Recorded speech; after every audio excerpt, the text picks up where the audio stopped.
I'm going on a business trip for the next 3 days, he announced. I wonder how many times I've been left alone on the weekends due to such trips. I'll be late due to overtime, he often said, resulting in countless nights without a family dinner. At first, I thought it was better not to know, but eventually my husband's repetitive actions received what he deserved. My name is Nancy, a part-time housewife at 44. My husband, Paul, is 46, a corporate employee at a certain company. While his work is not bad, he is a man who values his style and appearance above all else. We've been married for 19 years. The year after our wedding, our son William was born, and without any significant issues, our marital life has reached this point. Or so I wish I could say. The reality is that I've spent more than half of our married life being manipulated by my husband's lies. He was always worried about his smartphone. Initially, I thought it was work-related, but I'd occasionally see him typing away, and upon sneaking a peek, it was usually a conversation with someone on an instant messaging app. I didn't pay much attention at the time, but looking back, there were indeed many suspicious points. As his sudden overtime and weekend business trips increased, I began to feel something was off. Several summers ago, my husband, who was supposed to be on a 3-day business trip, returned home with a heavy tan. Why are you so tanned when you were supposed to be in a suit for a business trip? I went swimming with a client. It was part of the entertainment. A bit back at his absurd answer, but at the time, I only thought it was unfair that he had a fun time alone, reflecting how stupid I was. My often absent husband used work as an excuse to leave the care of his parents to me. A few years ago, my mother-in-law became disabled due to an injury, and my husband never once offered to accompany her to her hospital visits. He should have some paid leave, but he would blatantly ignore any calls from her. Thus, I'd have to take time off from my part-time job to accompany her. My mother-in-law was a strict person, possibly because she used to be a teacher of traditional calligraphy. I'm rather scatterbrained and prone to mistakes, so I often found myself on the receiving end of her harsh words. To be honest, I didn't like her that much, and I've discussed this with my husband many times. Could you please accompany her to the hospital next week? Your mother would surely want to see you. I would if I can, but there might be a company trip around that time. What? I've never heard about such a trip. Well, it was decided last weekend. I pressed him about this sudden company trip, but he refused to listen. In the end, I had to accompany my mother-in-law to the hospital, yet again. There was a weekend when my husband was surprisingly home. Our son, who was now in 5th grade, had been performing well in his soccer team, so I suggested that we go watch his game together. Every parent watching the children's game lost themselves in the cheer. Our son coordinated well with his teammates, leading the game solidly, and they achieved a splendid victory. Both parents and children were wildly excited about the team's results, and we, as a married couple, joined hands in joy after a long time. The one who approached us at this moment was a mother of a teammate, Patricia. Patricia was a very straightforward woman, and I quickly became friends with her. We would regularly share updates on our children's troubles, home affairs, etc., and began visiting each other's homes more frequently. My husband also got along well with her. Even if Patricia was still at our house when my husband came home from work, we actually felt glad. Our relationship deepened as friends of our marriage. In this way, we continued to have a family-wide relationship, involving not only our sons, but also Patricia's husband. One day, after several years of such interaction, Patricia suddenly started saying something surprising. I know this may sound odd, but doesn't your husband Paul seem to be pretty popular with women? An old man like him? No way. Well, the other day, I saw a man who looked just like Paul at a restaurant with a seductive woman. They looked really close. Patricia then gave a detailed account of what she saw my husband and the mysterious woman doing at the restaurant. Even I was stunned by what she described. Although shocked by Patricia's sighting, I was at a loss as to what to do about the sudden suspicion of my husband's infidelity. While I was still speechless, Patricia advised me to gather evidence first. You can't just vaguely accuse him of cheating, you need to confront him with evidence. She then proceeded to teach me several methods to gather evidence of infidelity. From then on, I could only view my husband with a suspicious eye, and our marriage became even more strained than before. Between our son's SATs, accompanying my mother-in-law to the hospital, my part-time job, and housework, I had plenty on my plate. It was a lot to add the task of looking for evidence of my husband's infidelity, but I did things like search his suit pockets when he was out. Then came that day. Although we had separate bedrooms for a long time, when my husband was away, I felt blissful spreading out on the large bed. I decided to do the same that night and went to the bedroom. When I changed the sheets and duvet and moved my husband's pillow to put mine in place, I found a bank book underneath. Upon inspection, I saw that a fixed amount was being transferred every month to the same person from the account under my husband's name. Checking the name, it read, Patricia Brown. Yes, that's right. To Patricia, our friend, he had been transferring about $300 every month. I silently took a picture of it with my smartphone. The next day was the day I had to accompany my mother-in-law to the hospital. Hey, Nancy, are you listening? It seemed I had been spacing out, thinking about the bank book from the day before. I'm sorry, I wasn't listening very well.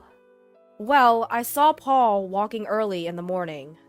This was my mother-in-law's story. When she was riding in a friend's car through the residential area early in the morning for some errands, she saw my husband walking and entering an unfamiliar house.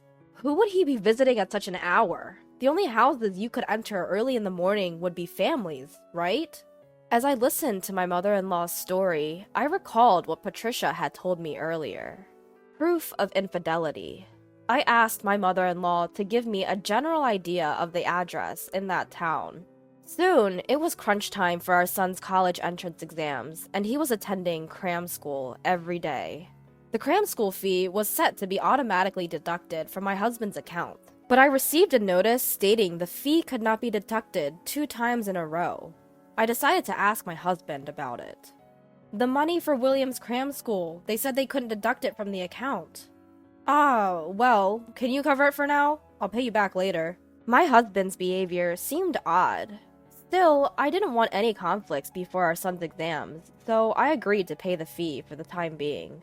But then the same issue occurred the next month, and I had to confront my husband. I'm sorry, I have some debts that need to be settled. I promise to sort it out next month, he said. But by the next month, our son's college entrance exams would have started, and the cram school would be over. I was disappointed that my husband didn't even realize that. Then, our son's exams were successfully finished. He was accepted into the high-profile soccer school he had hoped for. It seems like he didn't make it, I heard. Patricia's son, Robert, had also aimed for the same high school as William, but unfortunately, he didn't pass. He was likely going to attend his backup private school. But according to my son, Robert had stopped appearing at school after the exams.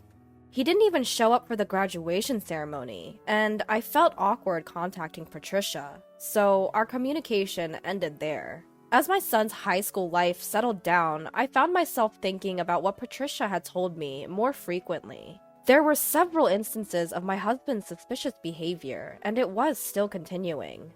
At this point, I wanted to clear my mind of all the uncertainty, so I decided to seriously confront my husband. First of all, it was Patricia, whom I had stopped contacting for some time. I contacted her. Then she told me something shocking.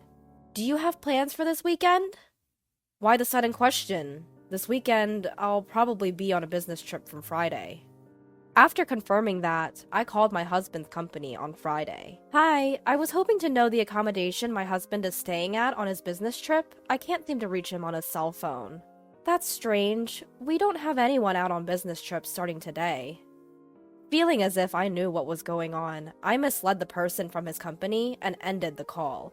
That night, I got into a car at a prearranged meeting place and headed towards a residential area. I was determined to obtain solid proof. After midnight, a man who looked like my husband and a slender woman got out of a taxi and went into the house. I quickly took a picture.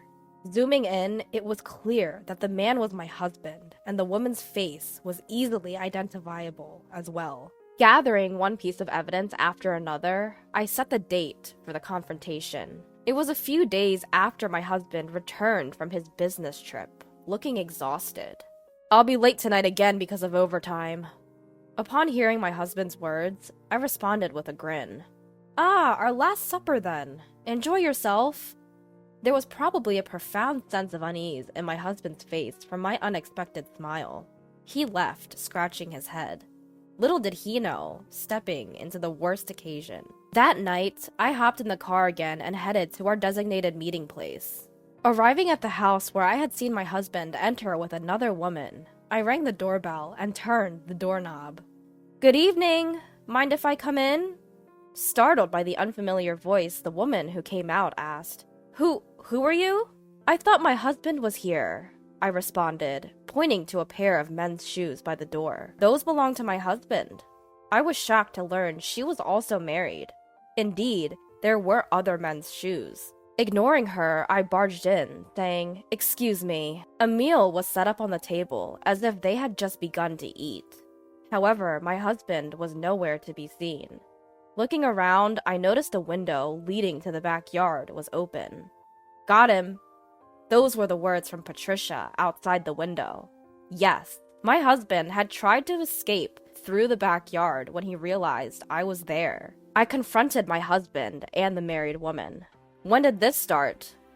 "It's been 1 to 2 years. Really, it's not that long." Listening to my husband justify that a 1 to 2 year affair wasn't long, I responded, 10 years, right? I know it. It's been going on for a long time. With that girl from your office, right? What are you talking about?" Upon hearing my words, both Sarah and Patricia twisted their faces in confusion. "I visited your office and spoke to a few people. You know how there are always some friendly, chatty folks who are happy to spill the beans? Well, they were quite kind to tell me everything. The rumors about you and a girl named Sarah. It seems you two were quite famous." "You went to my office? And they told you that?" "Indeed. When I mentioned that it seems like you have been betraying me for the past 10 years, people were all too eager to share what they knew." My husband, trembling slightly, looked lost, as if he was trying to figure out what he should do next.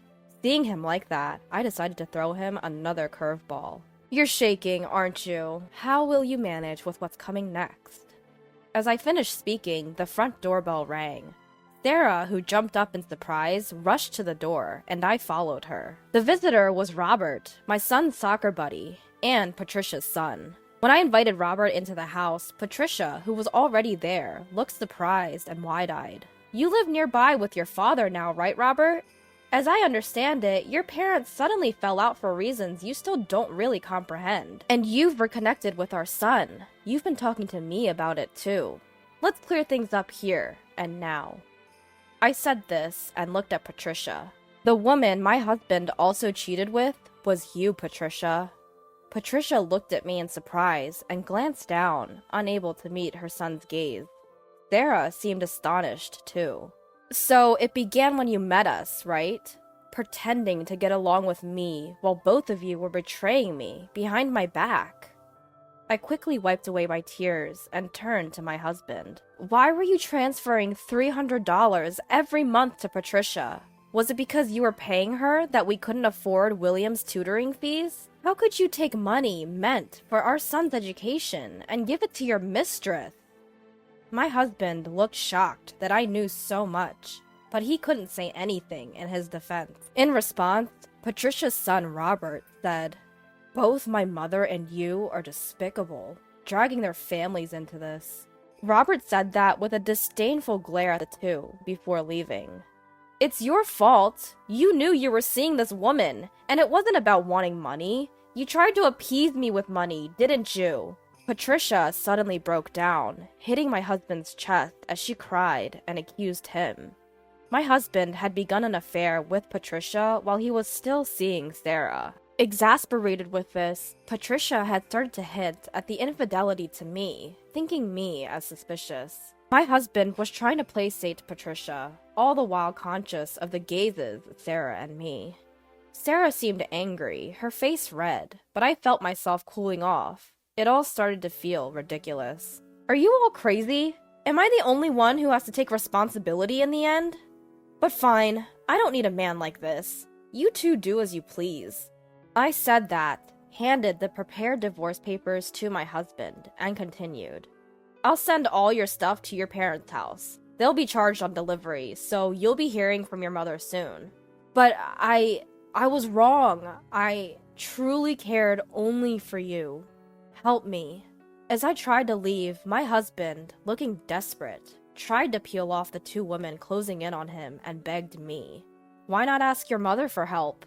I replied calmly, and headed for the entrance. At the door, I bumped into an unfamiliar man.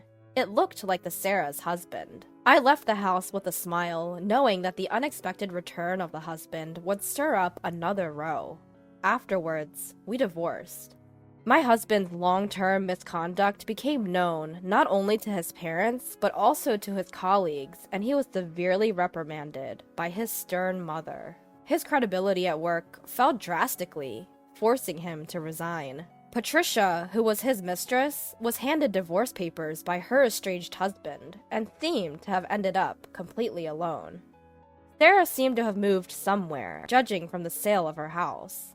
The scale of the consequences of my husband's long-term infidelity would probably shock him for the rest of his life. For me, since my husband's family had assets, I was able to receive a substantial alimony. It took courage to tell my son the truth, but he quietly listened to my struggles and told me that he too would do his best to live without any worries in the future. Now, I live peacefully with my son.